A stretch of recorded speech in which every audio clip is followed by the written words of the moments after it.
Bom, vamos combinar, né? Para que eu não passe vergonha aqui. Vou cumprimentar e você me responde aí, por favor. Bom dia. Feliz sábado. Uma bênção, né? Uma bênção estarmos aqui. Eu não combinei com o tal, mas as músicas de hoje foram profundas. Porque a primeira que vocês cantaram, tal, a gente cantava no coral lá de Curitiba, com o Chama Coral. A gente tem uma versão, é bem legal quando canta, tem ali uma dinâmica com o coral. E essa Quebrantado já faz parte do repertório lá do Pôr do Sol de casa, né? Volta e meia nós cantamos ali no culto de casa, tal, com a família, e é muito legal. Também cumprimento aí os nossos internautas que acompanham aí pela internet os cultos que acontecem aqui na comunidade Vila Olímpia, em São Paulo, na Rua Baluarte, 654. E fica aí o convite, né? O dia que você conseguir por aqui estar presente vai ser uma bênção na sua vida, viu? Deixa eu contar uma coisa. Você está recebendo aí uma folhinha em branco, não é mesmo? Pega essa folhinha, por favor, aí. Nós vamos fazer aqui, inicialmente, uma dinâmica que talvez você tenha visto, não é uma dinâmica que eu criei. De repente, você pode ter participado em outro momento. Mas levanta essa folhinha, por favor, aqui. Ó. Essa folhinha representa alguns momentos bons na nossa vida, tá bom? E quando você lembrar de um momento bom, você vai chacoalhar um pouquinho ela aí. Eu vou falar alguns momentos bons, que são bons para mim, talvez sejam bons para você. Lembra quando você deu o primeiro beijo? Foi um momento bom, sim ou não? Chacoalha aí se foi bom. Lembra quando você recebeu aquele bolo de morango, de chocolate que sua avó, sua mãe fez? Lembra disso? Lembra aquela visita que você estava aguardando de um parente querido que foi na sua casa? Lembra disso? Lembra da sua primeira bicicleta? Lembra? Da nota azul no boletim, nada de reprovação. Você que passou no vestibular em primeiro lugar ou em último, não sei, mas passou no vestibular. Lembra disso? Lembra de um presente especial que você queria receber, você recebeu? Olha que alegria, né? Lembra quando você veio conhecer a igreja de Vila Olímpia? Olha, que alegria, é isso aí mesmo. Olha, na nossa vida, nós temos momentos felizes. Mas, como a nossa vida é uma página em branco, nós também temos, às vezes, momentos tristes, não é mesmo? E agora você vai pegar essa folhinha mais ou menos aqui na ponta dela, assim, ó. E quando eu falar um momento triste, que talvez você lembre de um outro aí, você vai amassando essa folhinha, tá bom? Então, olha só, lembra quando você tinha o seu animal de estimação e ele morreu? Lembra disso? Lembra quando você estava em viagem e o pneu furou e você não conseguiu mais viajar?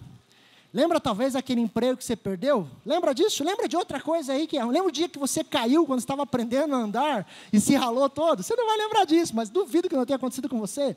Lembra quando você foi o último a ser escolhido no time de futebol, de vôlei, no colégio? Sempre aconteceu isso comigo. É verdade. Lembra o dia que roubaram o seu carro, a sua bicicleta, a sua casa, a sua televisão? Lembra? A sua carteira, o seu telefone? Eu não sei, mas alguém já passou por um roubo em algum momento da sua vida. Lembra quando você deu aquela tropeçada de noite com o seu dedinho do pé na quina da cama e doeu muito? Lembra disso? Lembra aquele dia que você não conseguiu dormir por calor tremendo que estava? Você ficou a noite inteira virando para lá e para cá, para lá e para cá. Lembra disso? Olha, a minha folhinha acabou, não sei se a sua acabou aí. Mas agora faz o seguinte, ó, abre essa folhinha, por favor. Ó.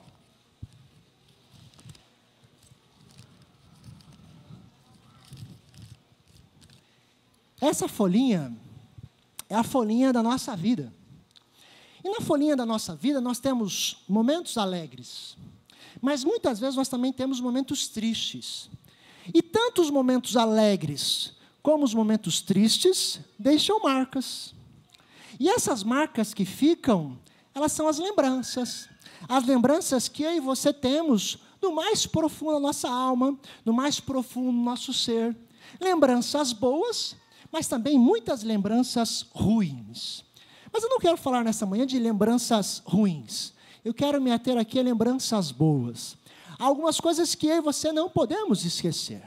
E lá na minha casa eu tenho o que eu chamo de caixinha de boas lembranças. Eu quero compartilhar aqui algumas coisas que eu tenho nessa caixinha de boas lembranças. Talvez isso possa ser assim, puxa, o Adriano está trazendo coisa do arco da velha aqui. É verdade mesmo, mas as caixinhas de boas lembranças fazem isso. Faz com que em algum momento nós paremos e voltemos um pouquinho ao passado, nos lembremos de algumas coisas boas que aconteceram. E eu tenho aqui, ó, lá na minha caixinha de boas lembranças, alguns cartõezinhos que eu guardo. E um deles, esse aqui, ó, era um cartãozinho de Natal. Sabe quando que eu ganhei esse cartãozinho de Natal? Chuta aí. Não, também não sou, nem tinha nascido nessa época. Você estava me chamando de coroa assim? Na cara dura. Não é tão velho assim, né? Mas olha só, esse cartãozinho aqui, ó, é de 2003, em perfeito estado de uso, né? Se não tivesse escrito, dava até para dar para alguém hoje. Mas hoje a gente manda tudo online, né? A gente não faz mais cartõezinhos aqui. Nesse envelope, olha só, deixa eu ver se está aqui, acho que está no outro envelopinho ali. Ah, não, está nesse aqui mesmo. Nesse envelopinho, eu também tenho aqui, ó, uma boa lembrança, que eu não lembro quando eu ganhei, mas eu lembro depois de grande, né? Tá vendo aqui, ó? Esse aqui é um anelzinho que eu ganhei quando eu nasci. Eu não lembro bem se foi a minha madrinha, alguém me deu esse anelzinho. E ele está guardado, claro, nem cabe no meu dedo. Eu não lembro de nunca ter usado, mas eu guardo com ele um pouquinho de sentimento, né? De algo, um bom momento, alguém que me quis bem no passado e me presenteou com um anelzinho. Eu não vou falar a data aqui que eu recebi, né? Deixa para lá, melhor não. Ele já falou de 60 e pouco lá, melhor não falar a idade aqui, né? Olha um outro cartão aqui, ó. Um outro cartão de Natal que eu recebi em algum momento. Deixa eu ver aqui quando que é. 93. Olha só. Eu ganhei do meu pai e da minha mãe esse cartãozinho. E aí eu tenho mais algumas coisas aqui, eu não vou mostrar todas, né? Mas tem algumas que chamam mais atenção do que outras. E aqui, ó, eu tenho o meu primeiro joguinho de talher. Quando eu era pequenininho, eu nem sei se minha mãe me deu comida com esse joguinho de talher. Mas está aqui guardadinho, ó, bem guardadinho lá, porque ela guardou por um tempo, depois ela me deu e eu continuei guardando. Agora, esse aqui, puxa vida, está meio sujinho, né? Eu já lavei, mas pode... Essa camisetinha, um dia eu coube aqui, quando eu saí do hospital.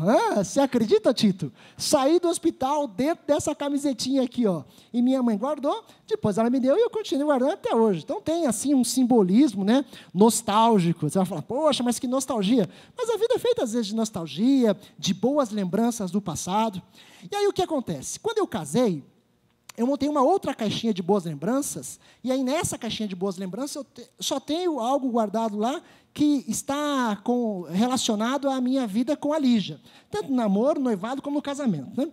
E aí eu tenho algumas coisas aqui que eu fui recebendo dela. Isso aqui é bem significativo, porque a gente não tinha casado ainda, éramos namorados, e aí eu recebi isso num programa que nós fizemos Dia dos Namorados. O amor é um sentimento que se materializa em gestos e palavras. Profundo, não é? Feliz Dia dos Namorados. Em 2004 eu recebi isso. Aí a gente casou, né? Ela me deu alguns presentes, enfim. E um dia eu acordei pela manhã e aí tinha ali, né, a mesa, que o meu horário era diferente do dela, então saí um pouquinho mais tarde. E na mesa, cheguei lá, tinha um bilhetinho. Eu fiquei todo feliz, né? Casado, tal, o bilhetinho. Olha só que fantástico. Bom dia, amor. Não é legal acordar e receber isso? Olha, bom dia, amor. Aí continua, né? Se der tempo, pode colocar, por favor, a roupa no varal? Deus, assim, ó, já fui doutrinado a isso, é mole? Aí tem outras coisas aqui, um outro, né? De presente, de dia do aniversário de casamento. Que cada dia seja o primeiro dos melhores dias da nossa vida. Amo você. Mulher tem isso, né? Mais sentimental. Em 2009, aqui, 5 anos de casamento. E é isso. A vida, ela é feita de lembranças, muitas vezes. E como eu falei, marcas profundas que fazem parte da nossa existência, marcas boas e marcas ruins. E aí, por que eu estou falando isso? Porque quando é uma lembrança, a gente não esquece. E se a gente não esquece, a gente volta e meia recorda sobre aquilo. Sim ou não? Então, a gente recorda sobre aquilo. Então, a Bíblia, ela traz alguns conselhos que eles são conselhos que precisam fazer parte da nossa lembrança. Em outras palavras, conselhos que eu e você jamais podemos esquecer. Devem fazer parte todos os dias da nossa vida, todos os dias da nossa existência. Então, o momento que nós refletimos aqui essa manhã é exatamente sobre isso. Conselhos bíblicos que eu e você jamais podemos esquecer. E eu tenho certeza que muitos desses conselhos você já leu, você já estudou, e talvez tenha uma profundidade até maior do que a que eu vou dar aqui. Não tem problema, porque são conselhos simples. Mas a intenção é que com esses conselhos você saia daqui motivado, continue motivado para a vida cristã, continue se apegando mais a Deus, e continue ficando mais alegre e guardando esses conselhos em seu coração. E o primeiro conselho que eu queria tratar com vocês, ele está aí já no primeiro livro da Bíblia. Gênesis, capítulo 1. E se você tiver a sua Bíblia, você pode acompanhar comigo, por favor. Os versos conhecidos, todos eles serão conhecidos. Verso 26 ao 27. E a minha tradução diz o seguinte: Também disse Deus, façamos o homem à nossa imagem, conforme a nossa semelhança. Tenha ele domínio sobre os peixes do mar, sobre as aves do céu, sobre os animais domésticos, sobre toda a terra e sobre todos os répteis. Verso 27, criou Deus, pois, o homem à sua imagem, a imagem de Deus o criou, homem e mulher os criou. Sabe, queridos, esse texto é um texto profundo, que muitas vezes nós passamos e voltamos nele, e sempre temos coisas para aprender. Outro dia eu estava ouvindo um sermão do pastor Winifrides, ele que é departamental jovem na ASPO, associação aqui de São Paulo, né, acho que do interior de São Paulo, e ele diz o seguinte, que nessa tradução, quando a gente vai no hebraico, a palavrinha homem aqui, vem de um termo que é zakar. E Zacar é aquele que se lembra. Olha só que fantástico. Então, em outras palavras, quando o homem foi criado à imagem e semelhança de Deus, Deus colocou o nome como homem, aquele que se lembra. E se é para que eu e você lembremos de algo, é para lembrarmos do quê? E esse texto fala sobre o primeiro conselho dessa manhã. Eu e você precisamos lembrar de onde viemos. Eu e você precisamos lembrar que não somos obras do acaso. Eu e você precisamos lembrar todos os dias que na nossa essência, nós temos o DNA de Deus. Não é um DNA comum, não é um DNA qualquer, mas é o DNA de Deus. Já parou para pensar nisso? A profundidade que isso faz e a diferença que isso faz na nossa vida? Principalmente no mundo que nós estamos vivendo hoje, um mundo que é muito mais focado no racionalismo, é ou não é? No mundo que tem aí a questão de mudança frequente. Alguns chamam esse período que estamos vendo como um período pós-moderno. Alguns autores questionam isso, né? Porque a pós-modernidade, ela tem algumas consequências desse período histórico. Mas deveria haver uma ruptura com o período anterior, que era a modernidade. E não há uma ruptura, há um avanço. Aí tem um autor que a gente estuda lá, em alguns momentos do mestrado, enfim, não vem aqui o caso, né? Mas ele é um sociólogo britânico. E ele fala sobre esse momento que a gente vive, né? Anthony Giddens, o nome dele. Ele tem um livrinho que diz assim, as consequências da modernidade. As consequências da modernidade. Uma frase que ele fala é o seguinte: em vez de estarmos entrando num período de pós-modernidade, estamos num período em que as consequências da modernidade estão se tornando mais radicalizadas, mais universalizadas do que antes. O que ele está falando aqui?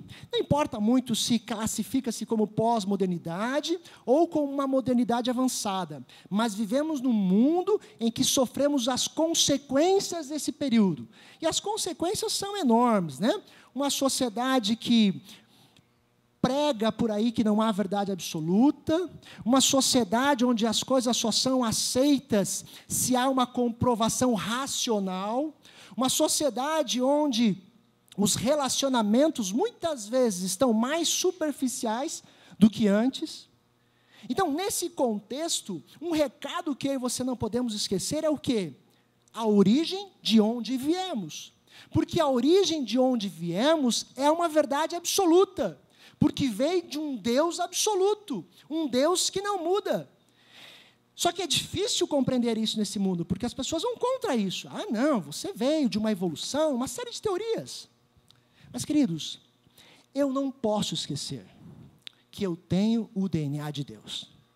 Porque se eu esqueço que tenho o DNA de Deus, eu esqueço de onde eu vim. E se eu esqueço de onde eu vim, eu esqueço para onde vou.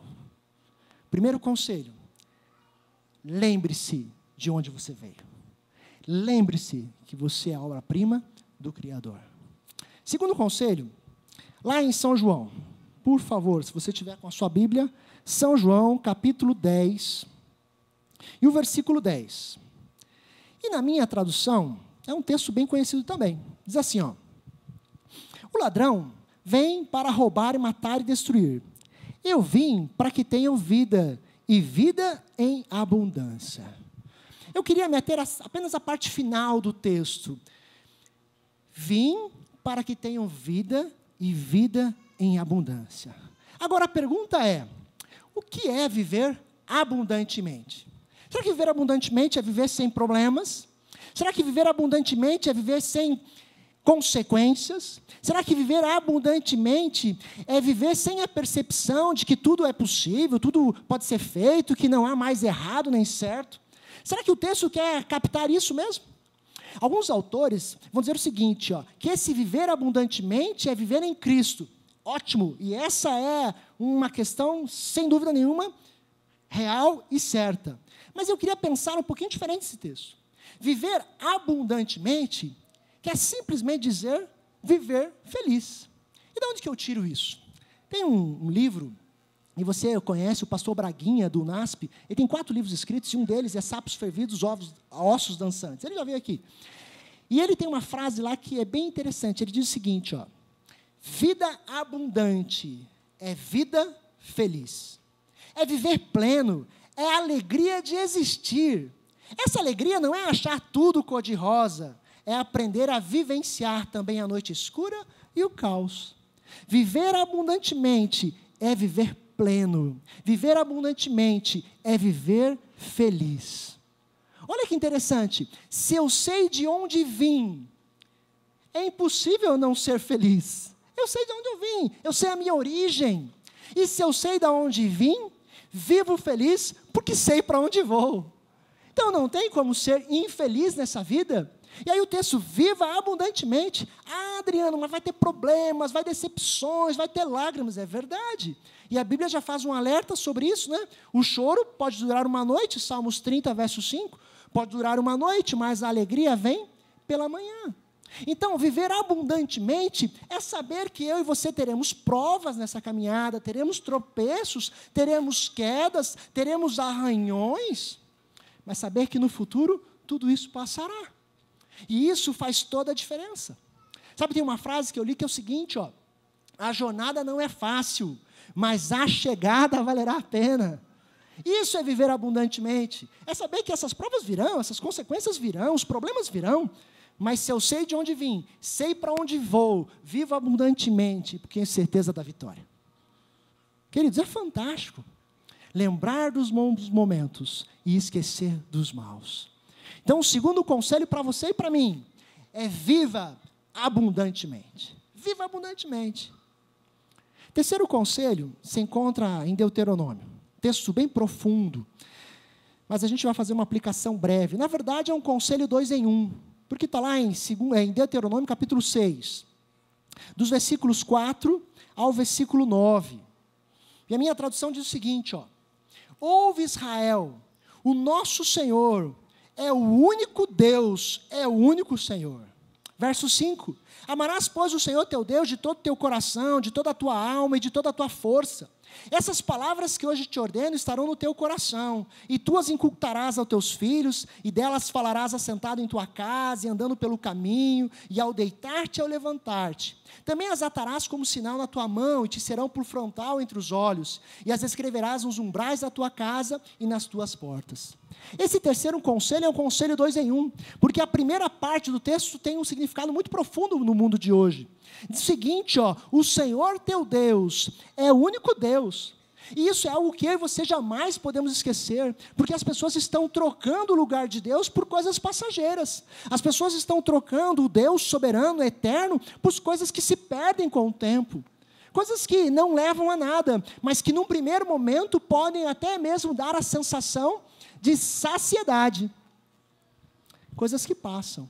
E aqui o conselho é, lembra-te desse Deus, lembra dele, faça-o de novo como primeiro em sua vida. Não se esqueça disso. Esse é um conselho fabuloso e fantástico. Porque daí ele continua. Olha, quando você faz de Deus o Senhor da sua vida, você sai e conta para os outros. Você conta para os seus filhos, você conta para a sua família, você conta para os seus parentes, você inculca isso na cabeça das pessoas, porque você vive assim, porque você tem Deus em primeiro lugar. Queridos, o terceiro conselho é esse. Lembra de colocar Deus no devido lugar. E o devido lugar de Deus é no primeiro lugar da tua vida. Não troque por nada, não troque por situações passageiras, por coisas passageiras, mas deixa Deus ser e ocupar o primeiro lugar na sua vida. Ah, Adriano, isso é difícil, mas busque isso, que isso faz toda a diferença. Sabe, quarto conselho, volta lá por favor em João, se você tiver com a sua Bíblia. São João, capítulo 3. E esse é um conselho para nós relembrarmos. Todos eles são, mas esse é um que duvido que você se esqueça. Mas às vezes é possível que você deixe ele num segundo plano. Aí você se esquece de um conselho importantíssimo, de uma lembrança importantíssima da Bíblia. E diz o seguinte, olha, São João 3, verso 16. Porque Deus amou o mundo de tal maneira que deu seu Filho unigênito, para que todo que nele crê não pereça, mas tenha o quê? Tenha o quê? A vida eterna.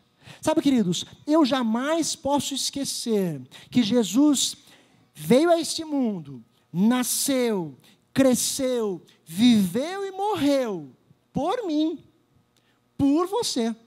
Se Jesus, que é o Filho de Deus, veio aqui e se entregou, sendo a encarnação do amor de Deus, porque Deus é amor, eu preciso aceitar a sua vida como sendo a vida substitutiva da minha. Eu preciso aceitar o seu sacrifício como sendo o sacrifício substitutivo do meu. Eu preciso aceitar a sua morte como sendo substitutiva da minha morte. Sabe, mas às vezes eu esqueço disso, eu esqueço que sou justificado em Cristo Jesus, eu esqueço que o preço dos meus pecados já foram pagos. E aí o que acontece, a sequência? Eu esqueço disso, vivo triste, e ao viver triste, eu esqueço de onde venho, e ao esquecer de onde venho, eu esqueço para onde vou. Olha, uma coisa ligada à outra, um conselho ligado ao outro conselho. Sabe, eu ouvi uma frase bem profunda, e diz o seguinte: uns prometeram e não cumpriram, mas Ele prometeu e cumpriu. Jesus nos ama com amor inigualável. Não posso esquecer isso jamais, nunca, em nenhum momento da minha caminhada cristã, eu posso esquecer isso. Jesus me ama com amor inigualável. Falamos de 4 conselhos até aqui. Primeiro conselho, eu e você temos o DNA de Deus. Não podemos esquecer disso. Sabemos de onde viemos. Segundo conselho, devemos viver abundantemente, porque se sabemos de onde viemos, podemos ser felizes, por mais que coisas ruins aconteçam. Terceiro conselho, se sabemos de onde viemos e vivemos abundantemente, devemos deixar com que Cristo seja o primeiro em nossa vida. E a Ele ser o primeiro em nossa vida, não podemos guardar apenas para nós, devemos contar isso para todos que nos cercam. Quarto conselho, eu preciso sempre lembrar e aceitar o sacrifício de Jesus como sendo para a minha salvação. Para a minha salvação. E o quinto conselho dessa manhã, está lá em João, capítulo 14. Texto também conhecidíssimo. E a Bíblia tem no verso 14, capítulo 14, verso 1 ao 3. Na casa de... não se turbe o vosso coração. Credes em Deus? Credes também em mim? Na casa de meu pai há muitas moradas. Se assim não fosse, eu vou-lhe teria dito. Vou preparar lugar, e quando eu for e preparar lugar, voltarei, para que onde eu estiver, estejais vós também. O quinto conselho fala sobre uma das promessas mais importantes para o período histórico que eu e você estamos vivendo. Tempo aí complicado, um tempo dessa racionalidade, sem crença em um monte de coisa. Jesus Cristo mesmo está dizendo e prometendo nesses versos que Ele voltará. E assim como o próprio Jesus afirma isso, a Bíblia mais de 2.500 vezes fala que Jesus voltará. E a segunda vinda de Jesus Cristo é tão certa como foi a primeira. Mas assim como a primeira muitos não aceitaram, a segunda também. Muitos não aceitarão essa verdade bíblica. E aí, ou aceitam, mas pensam que essa verdade está muito distante, muito longe. Aqui o conselho é, Jesus Cristo vai voltar, e se Ele vai voltar, eu e você precisamos estar preparados, mas esse preparo não é amanhã, não é daqui 10 anos, esse preparo é hoje, porque eu não sei o dia nem a hora, o Pai o sabe, não é isso que fala? Jesus Cristo vai voltar, e esse é um quinto conselho, que eu e você não podemos esquecer. Eu quero dizer para você, que esse quinto conselho, tem falado muito profundamente no meu coração nos últimos anos. E eu gostaria de contar aqui para a minha comunidade, porque agora eu faço parte dessa igreja, né? Alguns momentos que eu tenho passado aí e que me fazem pensar e querer com que essa volta de Jesus aconteça muito em breve. Eu sou de uma família que fomos em 10 irmãos, mas aconteceu algumas coisas, né? A irmã mais velha lá que nasceu e já morreu, ainda pequenininha ali no parto. O mais novo, depois de mim, que eu sou o caçula, depois de mim também minha mãe teve uma outra gravidez e nasceu e morreu. Então, de 10, foram 8. Né? Desses 8, uma irmã eu não tenho relacionamento, porque é uma história complicada e, de repente, conto para você em algum momento, mas ela não foi criada conosco. Ela foi criada com uma outra família e nós perdemos contato. E eu tenho lembrança dela de adulto, porque uma vez nós nos encontramos numa ocasião que não era muito agradável, mas nos encontramos e pudemos conversar. Mas não tenho relacionamento. Então, nós somos em 7 irmãos. Desses 7, o meu irmão mais velho, ele já é falecido, ele faleceu bem numa época de carnaval, assim. A gente foi visitá-lo, ele tinha uma farmácia, e aí seu apêndice inflamou, suporou, que chama, estourou o apêndice, e aí teve que fazer cirurgia, ficou na UTI, ficou ali, a gente visitou. Eu voltei para Curitiba com a minha mãe, eu tinha 14 anos, mais ou menos nessa época, no meu primeiro emprego, e eu voltei para trabalhar, tinha que trabalhar no outro dia. Minha irmã, que está aqui, ela ficou lá, e aí quando ela estava voltando para casa, acho que era na segunda, na terça, de carnaval, nós recebemos um telefonema. Ele havia ganhado alta no final de semana, foi para casa, passou mal, voltou para o hospital com respiração, né, insuficiência respiratória, algumas coisas ali. O hospital era um hospital simples e ele faleceu. Né, e ele faleceu naquela ocasião. E aí eu lembro da minha mãe, porque quando nós recebemos o recado, minha mãe atendeu o telefone e era o recado, olha, o HC voltou para o hospital, não está no estado muito agradável, tal. Minha mãe já começou a preparar as coisas de madrugada para voltar no outro dia para lá. E daqui a pouco, 15 minutos no máximo depois, eu recebi a notícia que meu irmão havia falecido. E aí minha mãe entrou no desespero tremendo. Então, esse é o irmão mais velho, há algum tempo. Em 2006, agora a gente pula uma fase assim, na nossa vida e cai em 2006. Esse meu irmão mais velho, então, faleceu, e aí nós tivemos um outro irmão que ficou agora sendo o mais velho, Joacir, o nome dele.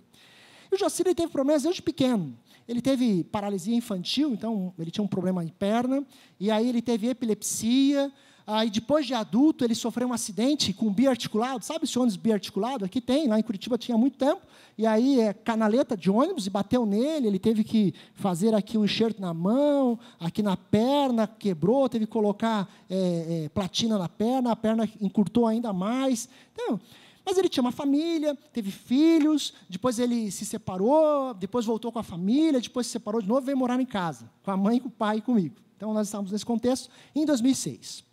Como ele tinha esse problema de coluna, aí um tempo ele vendeu geleia, sabe essa geleia real? Ele vendia geleia real porque ele era aposentado, então, para ganhar uma graninha, ele vendeu por um tempo geleia real. Depois que eu voltei da faculdade da Bolívia, então, eu estudei um semestre na Bolívia, voltei para cá, e aí eu vim gelear com meus amigos, ele aprendeu a gelear, depois ele passou um tempo geleando, né?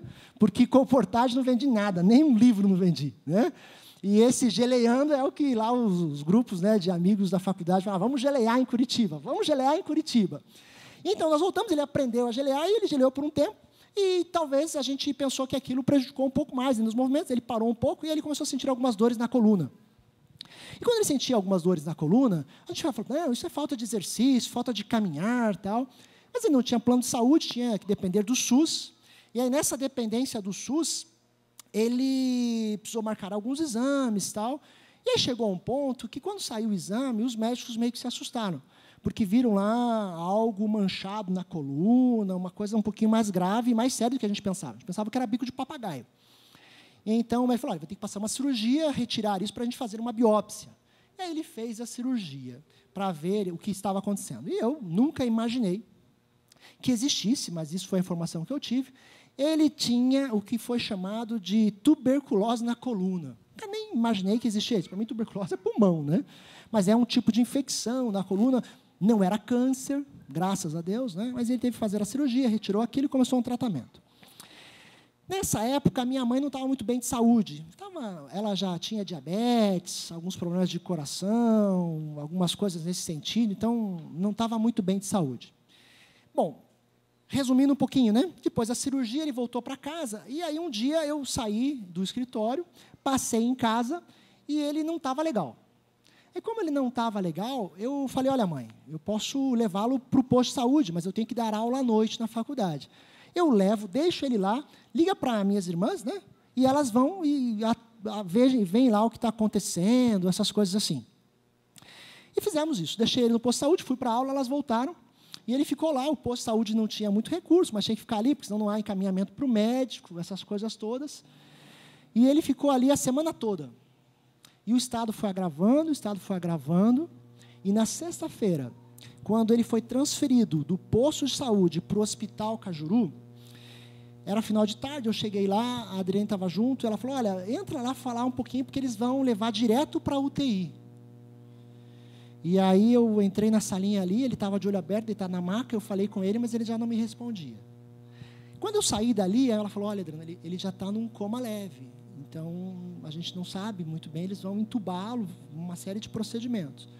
Aí levaram ele para a UTI, entubaram, e aí ele ficou alguns dias na UTI. No sábado, quando eu voltei com a minha outra irmã no hospital, eu lembro bem isso, né? Uma cena que eu não gosto de lembrar, mas fica gravado, né? O pé dele parecia um pão de inchado, sabe? Um pão assim, inchadaço, pernas inchadas, tudo inchado. E aí fiquei ali um tempo, orei, falei com ele algumas coisas. A gente brincava muito, como por conta do acidente do ônibus, né? Eu falei algumas coisas, não sei se ele ouviu, não ouviu. Mas eu falei, olha, lembra, você bateu no ônibus, no peito, como é que agora um negocinho desse, você está aqui nesse estado, né, mano? Vamos sair daí. E aí orei, chorei ali com ele. E quando eu saí, o médico falou, olha, o estado não é nada bom. Está com insuficiência respiratória, insuficiência renal, insuficiência disso, daquilo. O estado é grave. Aí eu perguntei para o médico, mas tem uma nota de 1 a 10, que estado que é grave? O estado dele é grave. E aí nós, irmãos, como é que vamos contar para a mãe isso? Olha, estava lá, estava ali, fez um negócio que estava paradinho, e agora aconteceu tudo isso. Então, no sábado nós não contamos, mas o estado piorou, aí a gente teve que contar para minha mãe. Aí minha mãe falou assim, tudo bem, vamos esperar. A gente orou. A minha mãe não era da igreja adventista, mas em alguns momentos ela leu a Bíblia, fez estudos bíblicos, assistiu alguns sermões. E nós oramos com ela ali, e eu fico imaginando hoje, né, o sentimento dela em relação àquilo que ela estava passando. Já havia perdido um filho, e agora estava passando uma situação daquela, complicada. Uma semana depois, a gente teve que dar a notícia para minha mãe que meu irmão faleceu. E sabe, além da notícia não ser agradável, aí fazer todos os trâmites, né? Liberação do hospital, capela, mortuária, cemitério, essa correria toda que faz parte. Aí, quando o corpo chegou lá na capela mortuária para fazer o velório, a minha mãe, na sua cultura, na sua simplicidade, ela chegou trazendo a muletinha do meu irmão, sabe? Que ele usava para caminhar por conta do problema da perna. E quando eu olhei aquela cena assim, me partiu o coração. E eu fiquei pensando, por que eu era adventista? Eu sei que Jesus vai voltar, mas esses momentos acontecem. Mas como é que eu vou falar isso para uma mãe que está ali, sofrendo pela perda de um filho? Sabe, foi muito triste o enterro do meu irmão, pela minha mãe. Eu não estava sentindo mais nada, mas ela. Dali para frente, o seu estado de saúde piorou. Teve uma infecção urinária, ficou internada, saiu do hospital, depois voltou para o hospital. E aí o que acontece nessa mesma ocasião, né? Enquanto as minhas irmãs corriam com a minha mãe, levando um médico aqui, um médico ali, e interna cá, interna lá, tal, e faz essa correria, a Lígia, minha esposa, começou a ter algumas glândulas inchadas. Não é glândula inchada, quando tem, né? Oi, alguém falou aí? Ei, alguma coisa nesse sentido. E ela falou, olha, não estou bem, eu acho que tem alguma coisa, não é possível isso. E ela foi num médico, aí passou no outro médico, aí foi no outro médico, e eu falei para ela assim, ó, olha, eu acho que isso é coisa da sua cabeça, deve ser psicológico, para de correr atrás disso, né? E aí ela me contou depois, que então ela marcou um médico, que cuida de alimentação, de endocrinologista. E aí ela me contou, marquei endocrinologista. Eu falei, beleza, vai lá, depois você me conta. E aí quando ela foi nesse endocrinologista, A médica apalpou o baço da Lígia. Ela não tinha nada, não sentia absolutamente nada no corpo. Só tinha essas glândulazinhas inchadas. A médica apalpou o baço da Lígia. E falou, olha, o seu baço está um pouquinho inchado. Vamos fazer um exame mais completo? Vamos fazer uma ecografia de tireoide. Porque tem alguma relação que pode ser aí por causa da tireoide. E aí, a gente fazendo esses exames, fizemos uma eco de garganta, né, dessa parte, e apareceu lá uma manchinha. E a médica falou, olha, parece alguma coisa aqui que não está muito certo com a sua tireoide, mas a gente vai ter que fazer uma punção. Você vai ter que procurar um médico direitinho para fazer a punção na glândula tireoide. E aí a gente vê o resultado disso, né? E aí marcamos a punção. Olha só, minha mãe correndo com as minhas irmãs em hospital, e eu correndo com a Lígia do outro lado. E aí fizemos a punção, e eu marquei com ela, olha, vamos buscar o resultado junto. Então eu te pego no final da tarde e a gente vai lá. Mas ela, afoita, não me esperou, né? Na hora do almoço ela foi buscar o resultado. A gente tinha marcado de ir no final da tarde. Quando ela pega o resultado, sai lá, né? Carcinoma papilífero. Em outras palavras, câncer de tireoide. E aí o mundo dela desabou, mas eu não estava perto. Ela só me ligou, olha, peguei o exame, vem para cá agora. E aí quando eu fui, o mundo estava desabado. A gente tinha 3 anos de casado. Estava acontecendo tudo isso. Tinha perdido um cunhado, um irmão. Minha mãe estava doente e agora carcinoma papilífero. Aí eu mantive a calma. Falei, vamos no médico, vamos ver o que tem que acontecer. O que tem que fazer. Espera aí. Eu liguei para alguns amigos, me indicaram uma onco. Fui no oncologista e a médica falou, olha, é um carcinoma. Isso é câncer. O tamanho que está, não dá para saber exato pelo exame. Mas assim, a gente tem que fazer a cirurgia imediata. Porque a gente não sabe o que pode acontecer. A gente tem que fazer a cirurgia imediata. E aí contou para a gente como seria o tratamento direitinho. E eu falei, bom, tá bom, a gente pode marcar para quando? Daqui 1 mês, 2? Não, eu tenho a cirurgia para a semana que vem, na terça-feira. Vamos marcar agora. Sabe? Aí você fica, câncer de tireoide, medicação agora, cirurgia imediata. O que vai acontecer? Recém-casados, cheio de planos. E aí passa um filme na sua cabeça, não é? E aí nós fomos fazer a cirurgia. E eu não pude dar muita atenção para minha mãe, porque estava cuidando da Lígia. No dia que a Lígia estava entrando na sala de cirurgia, numa quarta-feira, as minhas irmãs conseguiram transferir a minde mãe do posto de saúde para o hospital, já com um pouco mais de insuficiência respiratória e uma série de consequências, mas foi transferida. A Lígia fez a cirurgia. Na sexta-feira, ela ganhou alta, voltou para casa. Na sexta-feira, eu fui ver a minha mãe no hospital à noite, trocamos com a minha irmã, fui vê-la, deixei a Lígia com a minha irmã, fui vê-la. No sábado, a Lígia tinha médico, aí eu tive que levá-la no médico, voltamos. No domingo, fui no hospital para alimentar a minha mãe, falamos, conversamos, ela havia tomado um banho, estava ali, aparentemente estava melhorando. Nem contei para ela que a Lígia tinha feito uma cirurgia, nem contei a ela que a Lígia tinha feito um exame que tinha dado câncer de tireoide, para poupá-la. Na segunda-feira, quando meu pai foi visitar a minha mãe, ela não estava mais consciente, ela estava na UTI, entubada, e os médicos falaram, ela teve insuficiência respiratória, cardíaca, e nós precisamos entubá-la. E aí, quando eu fui naquela tarde visitar a minha mãe, passou um filme na minha cabeça, porque a cena era muito próxima à cena do meu irmão, há poucos meses. Eu cheguei na assistente social e falei, poxa vida, você tinha que, sei lá, trabalhar com a gente alguma coisa, porque não é possível isso, né? Estou com a minha esposa em casa, se recuperando lá da cirurgia, minha mãe agora nesse estado aqui, o mundo desaba. E aí eu saí daquele hospital, no outro dia fui dar aula na faculdade, e quando eu estava chegando na faculdade, tinha um contorno. Quando eu fui fazer o contorno para ir para a faculdade, a minha irmã me ligou. Adriano, a sua mãe faleceu. A mãe dela também, né? Sabe, desaba mais uma vez o mundo da gente. Você é adventista, estuda a palavra de Deus, crê na volta de Jesus, mas as coisas não param de acontecer. Era uma atrás da outra. Parei na faculdade, contei o que tinha acontecido e voltei lá para o hospital, né? Para fazer tudo de novo. E aí, no outro dia, estava lá minha mãe de novo, numa cerimônia fúnebre, com a família do lado. Sabe, as coisas não param de acontecer, né? Meu pai não era adventista. Ele estudou algumas vezes a Bíblia. Minha mãe não era adventista.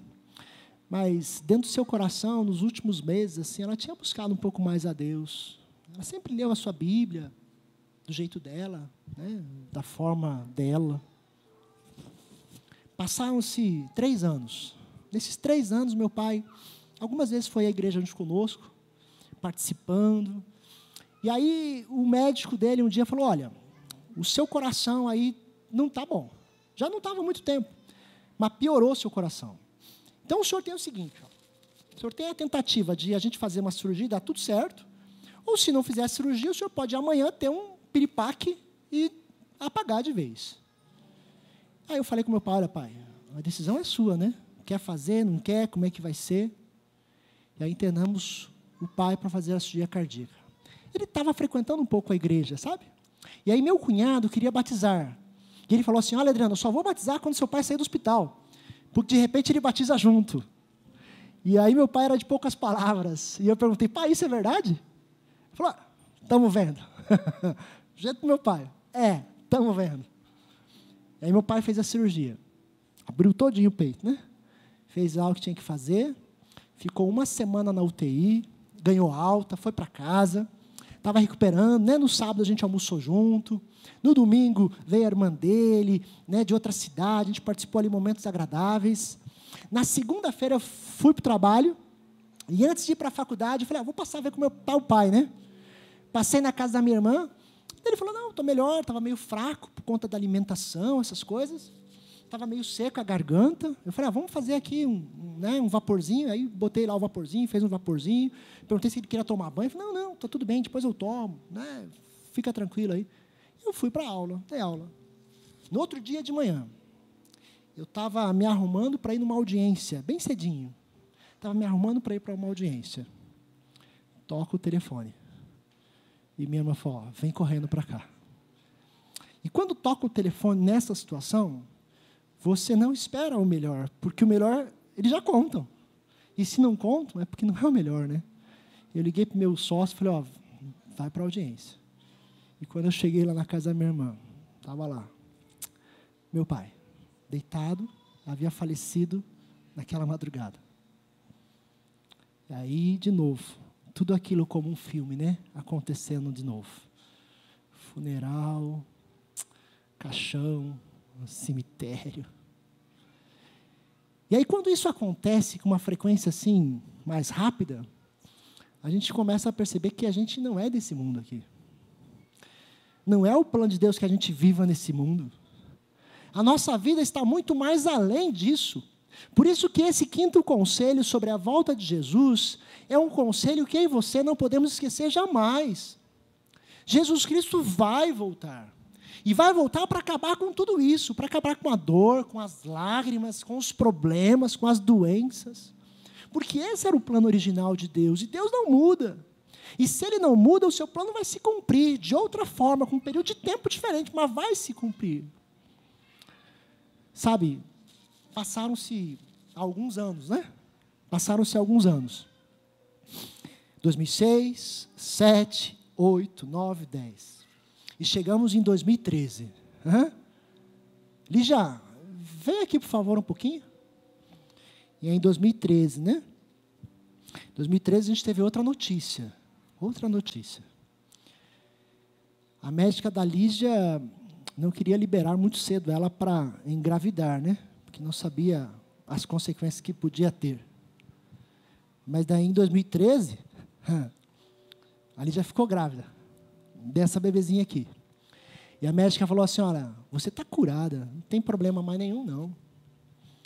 E aí, em 2013, em abril, nasceu a bebezinha Nathalie. E aí, quando eu olho e faço essa reflexão de vida, é também por isso que Jesus vai voltar. Porque o passado vai ficar na história, e o presente pode ser revigorado pela presença de Deus. Por isso que a vida deve ser vivida abundantemente. É por isso que eu preciso lembrar de onde veio. É por isso que eu preciso ter uma comunhão plena com Deus e contar isso aos outros. É por isso que eu preciso entender e contar e aceitar o sacrifício de Jesus. Porque aí o plano da redenção se completa.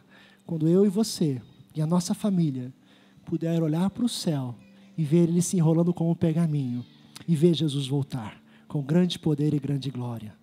E aí aqueles que morreram em Cristo ressuscitarão e todos nós, transformados, participaremos de uma viagem celestial e nunca mais dor, tristeza, pesar precisaremos enfrentar, porque veremos eternamente na Canaã celestial. O Tal vai vir aqui para cantar uma música e a gente quebra um pouquinho o padrão do nosso final de culto. E essa música, ela fala muito profundamente no meu coração, porque ela fala dessa promessa que Ele vem. E aí vamos poder andar nas ruas de ouro. Eu e você poderemos andar e contemplar a face de Jesus ali, presente. E aí tudo isso que vivemos, tudo isso que passamos, dores e tristezas, momentos alegres também, tudo isso passará, porque aí veremos a eternidade, na alegria eterna e celestial, com a presença dEle. Por isso não saia daqui sem lembrar disso. Ele voltará, Ele vem.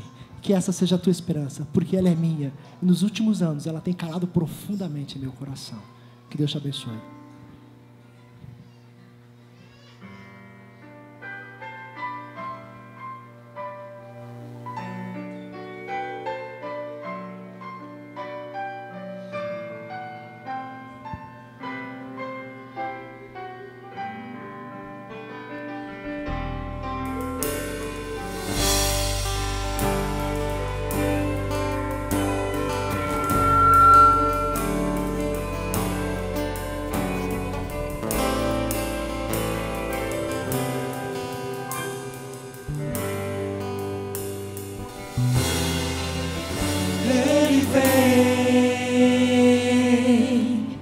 Vem me buscar.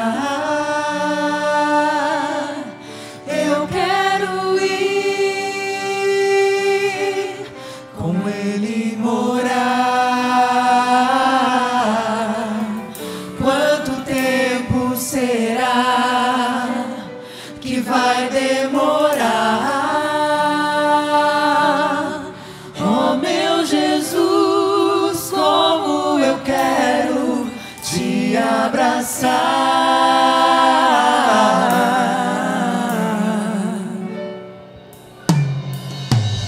Vou andar em ruas de ouro, receber um lindo tesouro. Face a face o verei e me prostrarei diante do eterno Rei.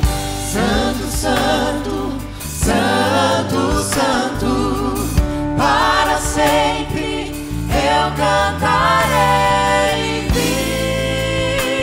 viverei, exaltando, adorando, louvando na nova Jerusalém.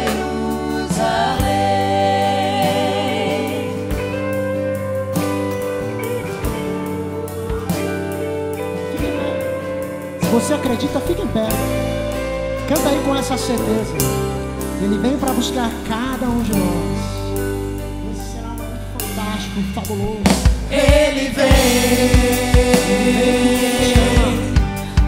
me buscar. Eu quero ir com Ele morar. Quanto tempo será que vai demorar? Oh meu Jesus, como eu quero te abraçar.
Obrigado, Pai, porque as suas promessas estão na Bíblia e que ao lê-las nós não podemos esquecer.